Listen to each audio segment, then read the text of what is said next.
So with this one, we just gonna jump right into it. No intro is necessary. We need to just get into this conversation because I don't know where this is gonna go.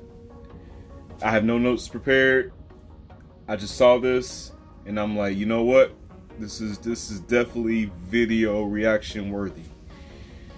Because it's a question that I've struggled to always answer. Especially more recently than ever. Yeah. The question's been asked. We ain't asked for your top four. They said we gonna give you the top four. We want you to put it in order. The greatest of all time. In order. Rank them. Hulk Hogan. Stone Cold Steve Austin. The Rock. John Cena. Rank them. Put them in order.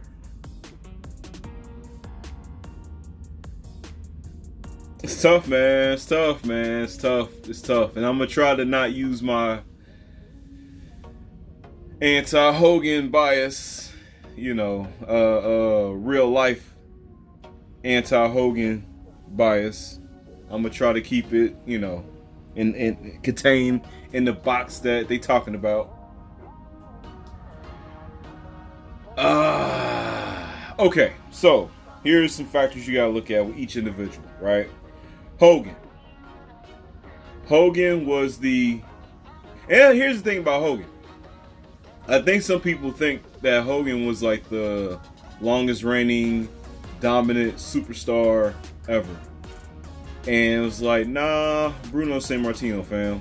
But Bruno Sammartino's name is never brought up, obviously because he's, eras before us, prior to us. But doesn't change the fact that the man dominated like no one else ever has, right?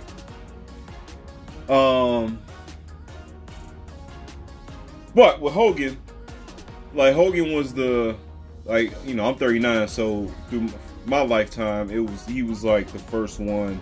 Him and Flair, and obviously I'll just leave it at that. Him and Flair were the ones okay, that's gold standard, number one, right? Now, when you learn stories of how things work, as you get older, and you see how things work now, and because there's so much more internet information available that wasn't available back then, and you're like, okay, so this is an example of what this was back then. So that's how he stayed in power for so long, right? Type deal. The backstage politics, blah, blah, blah, blah. But whatever. If you made it work, you made it work, right? The reason Hogan's gonna get this is gonna get strong consideration, number one of the greatest faces of all time, one of the greatest heels of all time. Period. Like not secondary heel, not he was just a really good bad guy. No, the number one bad guy in the business during a very significant time period, right? The Hogan heel turn made the nightly news when we was actually still watching the nightly news. When I was it's still a real thing. You know what I mean? Even though it was scripted, yada yada yada, still the fact that happened, it was crazy. You'll never see anything like that again. What that moment looked like, what that moment felt like in real time, watching it happen. Even though you kind of had a feeling as I'm watching because I watched the pay-per-view live, Bash at the Beach '96. When he was coming down the ring, I'm like, holy shit, he's about to turn heel. But it's is he though really? But he's the third man. But is he really? Because it's like that, they ain't really about to do it. And then they did it. And this shit was lit, you know what I mean? That next night came out in all black, so I'll say this: if it wasn't for that heel turn, I could knock him down off the list easily. Still might end up knocking him off, but it won't be easy, if that makes sense. Because again, you can argue number one face, number one heel of all time. that's a legit argument. You know what I mean? And if that's the case, open the shut case. Flair's been a face. Flair's been a number one heel, obviously. And Flair's been a face, but he was never the number one face. Like if Sting and Ric Flair was in the ring together, Sting is the top baby face. Even if Flair is a face also. You know, if that makes sense. So Hogan. Again, with Hogan, you know, that heel turn was huge. He went to WCW and his first match was a freaking title match. And he won. So that just shows the clout that he had. I mean, it's tough not to say he's, you know, that's a tough argument, man. So that's Hogan. That's I think coming in, that's going to be most people's answer. If you weren't a teenager during the Attitude Era. Even though I was a teenager during the Attitude Era, I still recognize, like, okay, I could put Austin in the box. That'll bring us next to Steve Austin. Stone Cold Steve Austin he literally saved the WWE from going under. That's the real thing. He saved that company from maybe even being bought out by WCW. Not that, like having history go the other way. He did that. When they say he's the biggest box office, I can't talk. The biggest box office draw of all time. I haven't actually looked into like what those numbers look like and what those numbers mean, like how you come to that conclusion besides maybe merch. But I guess I can see him. Hogan sold a lot of merch, man. And it's hard to. I guess it's kind of hard to picture. But no, Austin 360. Austin, yeah, I guess I could see it. That was yeah. The thing with Austin, the thing with Stone Cold is it didn't last long. Him and Rock was only. Listen, man. If you want to talk, like Austin was you know, known for, you know, over a solid decade prior to. Let me see. Austin 316 was what, 96? Was that 96, 97? Somewhere in there. You know, he was in WCW, you know, Stunning Steve. He was, you know, he had the tag team with Brian Pillman, the Hollywood Blondes. They used to come out. There was underappreciated tag team, low key, man. The Hollywood Blondes was kind of dope. Go back and YouTube them. But yeah, like Austin, his run at the top was only, let's see, he won the title in 98. The run began, I'll say 97-ish. So 97, 98. And he was done by 2002, 2003. Was 2002 or 2003? It was WrestleMania 19. I can't remember if that was 02 or 03. But that's a short run, man. I need some water. That's not a long run at all, right? Can't talk. So it's hard for me to call you the greatest of all time when your run at the top was so short. Like, we didn't get a chance to really get tired of you, even though low key, as Rock started to. Rock, in a lot of ways, outshine Austin, especially on the mic. He exposed Austin's mic limitations. You know, because you know, Rock is 1A when it comes to mic work, right? He couldn't keep up with him. So, even though he saved the company, he's the biggest box office draw ever. The biggest pops ever. Like when the glass breaks, it's nothing like it, man. Even when he turned heel, because me and my now wife, we went to a show. We went to a Monday Night Raw, and it was right after WrestleMania 17. It was right after WrestleMania 17. It was probably that. Let's see, WrestleMania is in the spring. It was probably like in the fall of that year. We went to a Raw. It was whenever they was feud. It was him and Triple H, and they was feuding with Kane and Undertaker. So whenever that was, dude still got the biggest pop of anybody that came out that night, and he was clearly built and positioned and programmed as the number one bad guy in the company. And he still got the biggest pop because when the music hits, it don't matter. You know what I mean? Like it don't matter. Like, you know. So there's that. Again, I think more than anything, his run wasn't long enough for him to be considered the GOAT, even though a lot of people would like to give him that title, right? Now, there's Rock. Same issue with Rock. The run wasn't long enough. Hollywood got to calling. The Hollywood money, you know, and you ain't gotta work that grueling, crazy, unrealistic WWE schedule. You know, as rough as some people think movie schedules are, they ain't got shit on being a professional wrestler, bro. Like those men and women are on the road. They are on the road literally 300 days a year, probably at minimum. And I'm probably like going low on that number. Prior to the pandemic, obviously. Back in his time. So, but again, his run, let's see, Rock, it was 98 Survivor Series, I think, when he first won the title with the bootleg screw job against Mankind.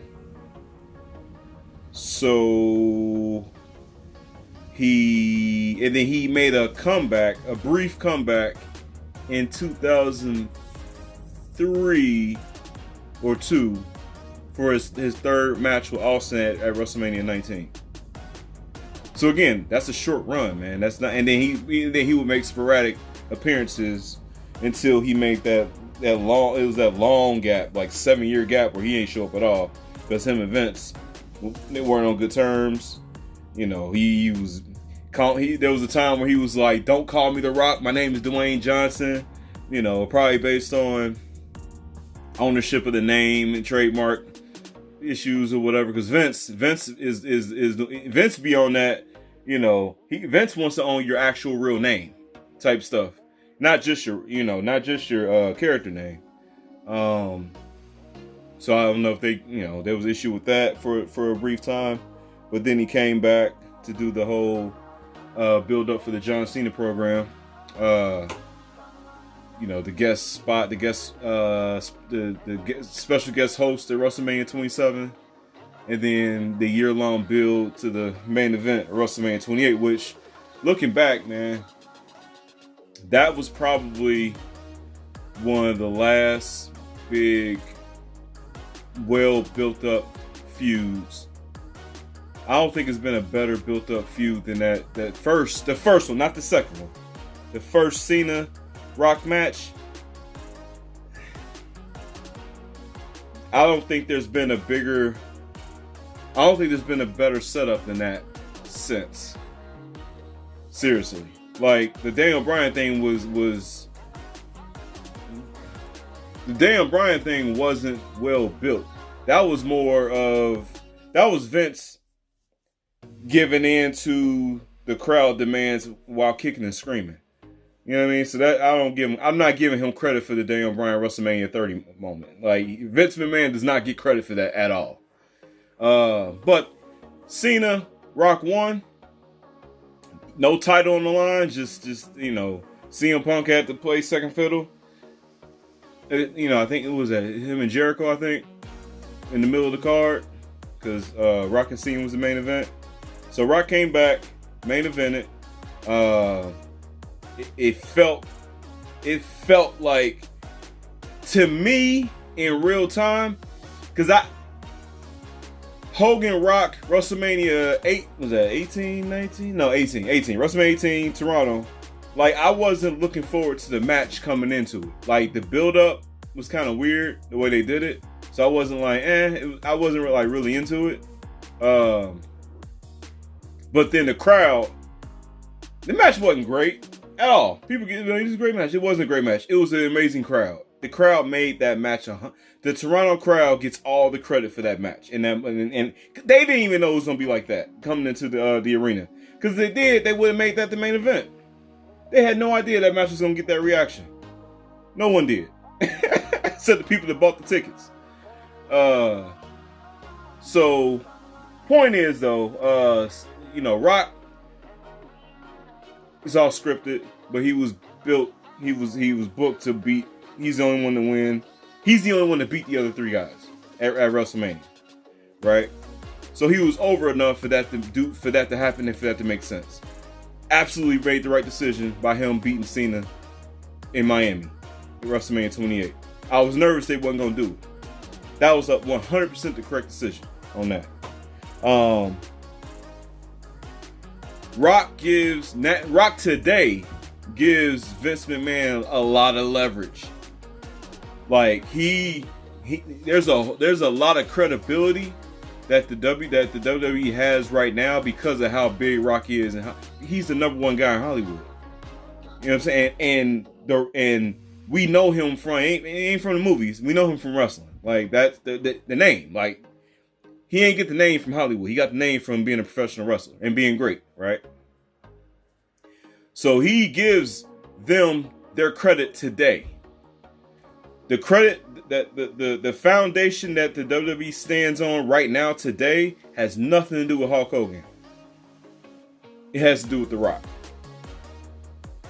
From a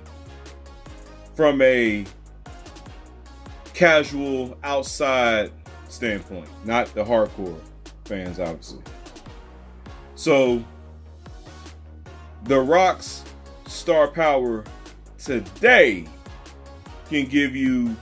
gives him a little bit of leverage of people saying he's the greatest of all time.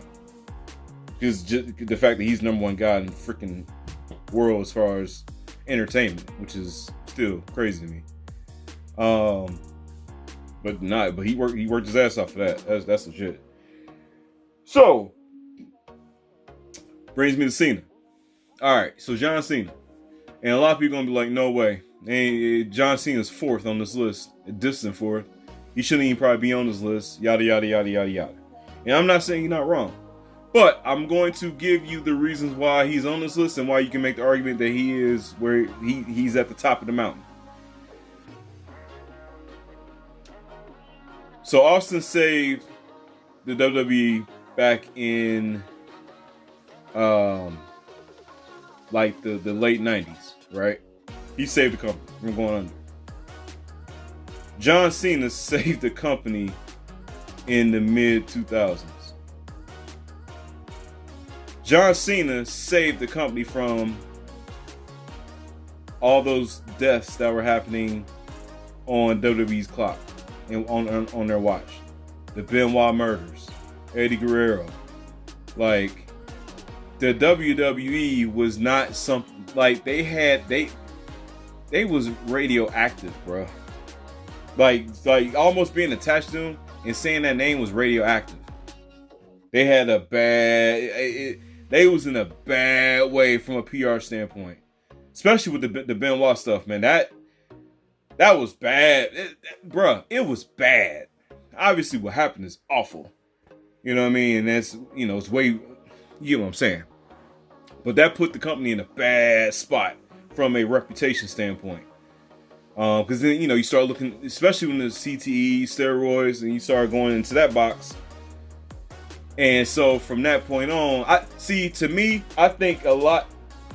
personally, I don't have any proof of this, but I think that's the moment where everything changed. I think that's when everything was super corporate with Vince. They went all in on being Disney, basically. PG, super corporate, bringing in all these outside people to write scripts and write shows and what have you. Like, I think that moment was the shift, right? I believe it was already a publicly traded company, but as far as like the value that they have now,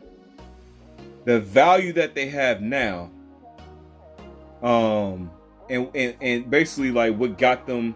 Let me say it this way: what kept them afloat until the return of The Rock to give that extra boost was John Cena, and only John Cena. John Cena saved the company. Especially when you look at it from the standpoint of all these other entertainment options that you have now. You have all these other entertainment options. Wrestling's not exactly popping right now, but the money that the industry is bringing in now is crazy. I think that's more Cena than Rock from that standpoint. John Cena saved the company. John Cena has been the number one guy for the longest amount of time when you compare it to the other individuals we're talking about. Even Hogan, if you think about it. John Cena, this is my LeBron Jordan comparison with Cena Hogan situation. John Cena had to deal with the internet. John Cena had to deal with social media. John Cena had to deal with Twitter, with the dirt sheets. Like when I was a kid, when I was in high school, we had to call like this little hotline number to to get information or whatever. You ain't have 24-hour news cycle. YouTube. Everybody got their own YouTube channel. Everybody got their own opinion. Everybody can reach out to you. Everybody's got Instagram posts. The crowds can pre-plan hijacking shows through social media. Like, that's what John Cena had to deal with because people didn't like the way he was booked. John Cena walked into snake pits of arenas when he wasn't supposed to be in a snake pit situation. Like, you could say, well, Hogan was a heel, Hogan got booed out of the ring. Yeah, but he was built that he was booked that way. John Cena was supposed to be the top babyface. Like, go back and watch CM Punk Cena Money in the Bank. Go back and watch John Cena RVD One Night Stand. Like, those are hostile environments that not a lot of dudes can handle, including The Rock. Because The Rock wasn't, when he got booed in Toronto, he felt that. But he ain't get booed nothing like that was nothing compared to what Cena went through. Nothing. And Big Match John is what they call him. It ain't because he's booked to win the match. No, dude performed, bruh. Like, is he AJ Styles, Daniel Bryan? No, but dude has, when it's a big match, man,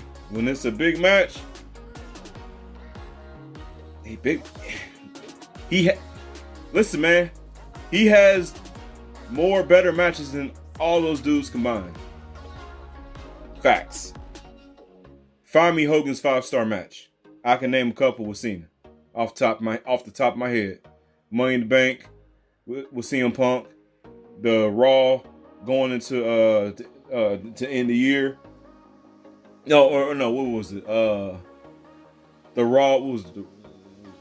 The Raw right before WrestleMania 29 main event against CM Punk. Winner faces The Rock. One of the best matches. One of the best matches you'll see on free TV. You got Edge TLC. I mean, and he saved Bray Wyatt's career. He almost killed it. He almost killed Bray Wyatt's career, but he saved that shit this past year at WrestleMania. Listen, man, I keep bringing it up in different videos, man, and it's because it's not talked enough. It's not talked about enough. It's not respected enough. The Firefly Funhouse match was one of the greatest spectacles we've ever seen, and y'all need to put some respect on that match, bro. Like, listen, man, The Fiend was done. He was done. He lost to freaking Goldberg on a botched jackhammer, man. In not a lot of time. I ain't even watched that match. I don't even know how long it took. I'm sure it wasn't long. Like, dude was done for, bro. Vince killed that character. He killed up his Undertaker replacement character. Just like that. The Fiend is the best built character, seriously, since The Undertaker. And it took John Cena to save that man's career. Because Vince was hands off on the putting together that Vince was just like, do what you want to do. You could just tell. Just some of the things that happened in that match. And things that were said. I'm like, yeah, hey, he ain't care. He just let them do what they wanted to do in that one. And it was great. But it took the John Cena story to make that match great. The fact that he didn't turn heel when he should have. Listen, man. Y'all can say what y'all listen. The John Cena retirement match should be announced. It should be Ric Flair type. Hey, this is it. I don't want that Austin shit, man, where we didn't know that his match against Rock was his final match. And we thinking he'll come back. He ain't coming back. That's the fact that that they thought it was okay for Stone Cold Steve Austin to have a final match and no one knows his final match just shows you how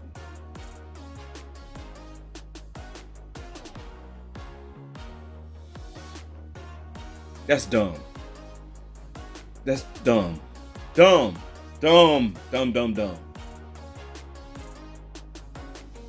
Trish Stratus got a send-off match, and it was great. You didn't do that for Steve Austin. How? Maybe he ain't want that. Then he's dumb. Like, what the hell, man? But no, John Cena, like, clearly he's not, like, active much. Whenever his final match needs to be announced as such, so that he can get the proper send-off, man. Listen, Wayne had to like his character, and I didn't for the longest. But if you want to teach your kids how to execute under hostile, pressure-filled situations, there's a bunch of John Cena matches that you could just turn on and say, hey, what? Damn, my thing on. My stand. Hold on. Sorry about that, guys. Give me a sec. Tripping. There we go. Sorry about that. But no, like if you want, you being clutch. Skip Bayless likes the clutch gene. Clutch gene, gotta be clutch. Can you handle pressure? Pressure-filled situations. Listen, man. Yes, it's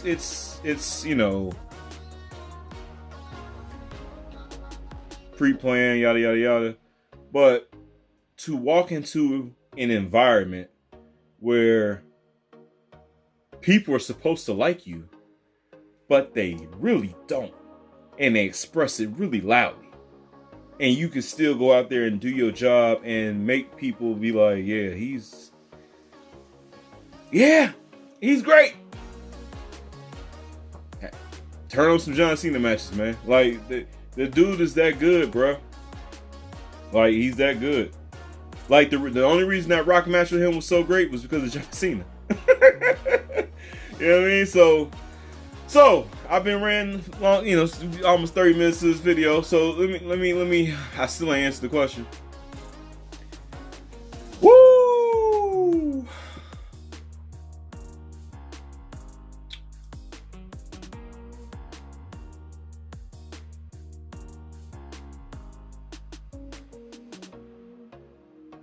You know what?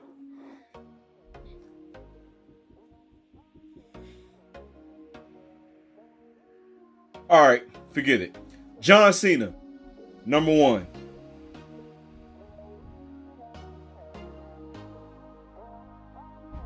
Hulk Hogan, number 2.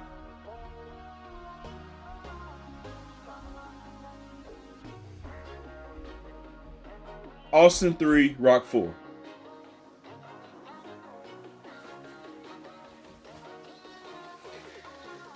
I'm gonna feel different about tomorrow.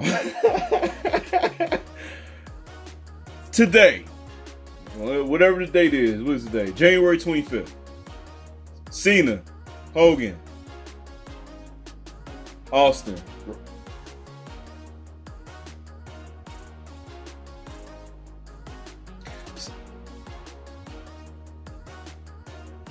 Cena, Hogan, Austin, Rock. That's my final answer. Let me know down in the comments. Give me your top four. Give me your four in order. We ain't talking about Flair. We ain't talking about Taker, Sting. We ain't nobody else. Those four. Put them in order. Let me know what you think. I know y'all about to kill me in the comments and in my DMs because I put John Cena number 1. I'm sticking with it, man. I'm sticking with it. I don't care. Bring the smoke. Bring the smoke, man. Anyway, I hope you guys enjoyed this video. If you're new to the channel, please like and subscribe. If you are revisiting and you part of the OTM gang, Out the Mud gang, make sure you like the video and share. I appreciate you guys hanging out with me, and I'll see you in the next video. Peace out.